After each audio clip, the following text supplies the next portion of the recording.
with what Mounce has introduced to us in chapter 8, we can now get into just a little bit of exegesis. One of the difficulties of what we're doing is that we're doing so many paradigms or grammatical notions that it's hard for us to keep on learning and at the same time to get any kind of enjoyment of actually getting to what we want to do, which is to get into the text. But here's an example from lesson 8 that we can do that, because it covers a number of areas. It covers a preposition, and it covers the verb to be, and it's really exciting because it's one of the fundamental notions of what it means to advocate Christianity. I'm thinking of John 1 verse 1, and you can see it, and what you can see straight away, it's right in the middle there. Look, there's the verb to be that Mounce covered, and he's giving it to you in the what's called the past tense, or one of the past tenses. Really, it's the imperfect third person singular ein of the verb to be, eimi. And you can see, as well as recognizing that, there's other words that you can recognize.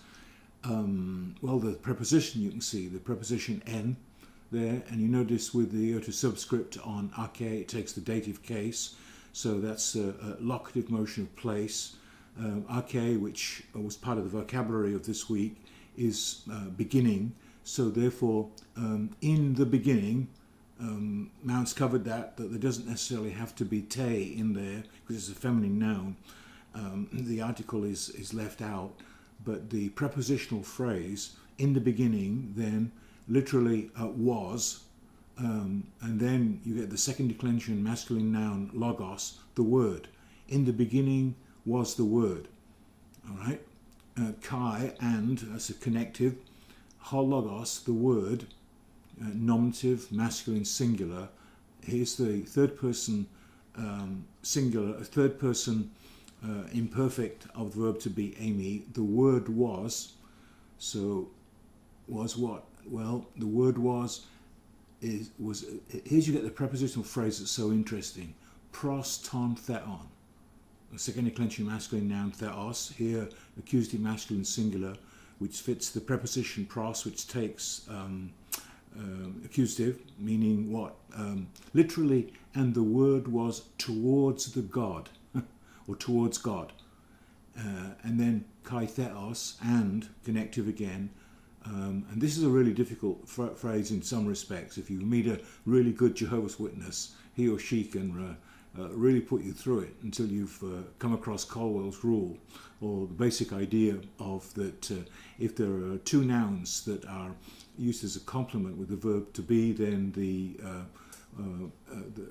first noun can be put before the verb without the article, because what the Jehovah's Witness wants to do is to say that that theos there on the bottom line, kai theos ein hologos, is actually not definitive of God as a noun, but is a quality. In other words, is divine. That's one way of interpreting it. And so therefore, and the word was divine, which is a way of obviating the notion that God, that the word, who is Jesus, in verse 14 of chapter 1 of John's chapter 1, is, of course, Jesus is the word who is God, who is absolute God, whereas the Jehovah's Witnesses wants to say, as Arius did in the 4th century, that the word, Jesus, is a God or is divine.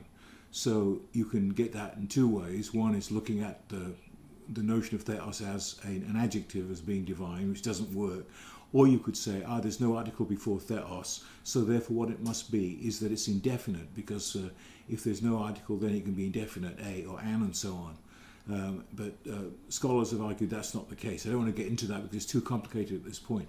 But I just want to show you just all those things that have come up straight away, just from lesson 8. In the beginning, then, prepositional phrase, was the word, and the word was literally towards God, and the word was God. The brilliant nature of the use of the preposition there, in my view, is that John has associated two notions together by the use of the preposition pros. I wouldn't argue for a theology of prepositions, but the idea is identity with and separation from.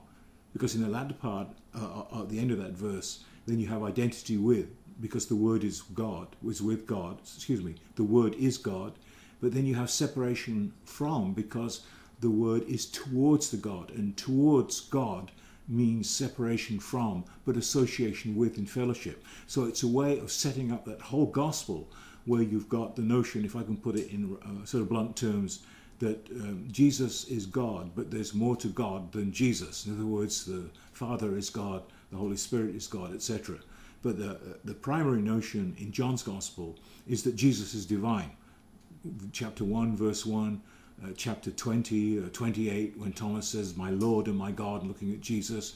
The great I am statements, which I will cover later on. The Amy statements of Jesus saying, "I am the resurrection of life, I am the door," etc., etc. These are all statements that identify Jesus as God.